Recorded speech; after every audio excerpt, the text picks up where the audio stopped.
আসসালামু আলাইকুম। আমার লক্ষ্মীপুরবাসী, আমার জন্মভূমি লক্ষ্মীপুর, আর আমার নোয়াখালী আর ফেনীবাসী, তাদেরকেও জানাই আসসালামু আলাইকুম। আসলে আজকে কয়েকদিন থেকে ফেসবুকে ঢুকলেই দেখি শুধু নোয়াখালী বিভাগ চাই এবং কুমিল্লা বিভাগ চাই। তো ভালো কথা, সবাই সবার বিভাগ চাইতে পারে। তো কালকে নোয়াখালীর উদ্দেশ্যে ঢাকায় মিটিং হয়েছে নোয়াখালী বিভাগ নিয়ে। মিটিং শেষ করে আসার টাইমে কুমিল্লায় বিশ্ব রোড নাকি আটকাইয়া পোলাপাইনরে মারধর করছে, মোবাইল নিয়ে গেছে, টাকা পয়সা নিয়ে গেছে।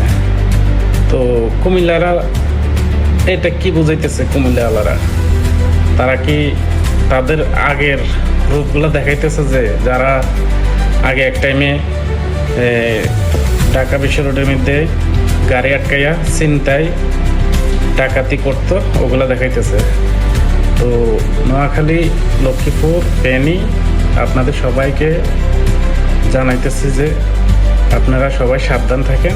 আর কুমিল্লা যদি বিভাগ হয় তাহলে এরা কি করতে পারে আমাদের সাথে, তারা এখনই বুঝাই দিতেছে যে তারা আসলে চোর ডাকাই।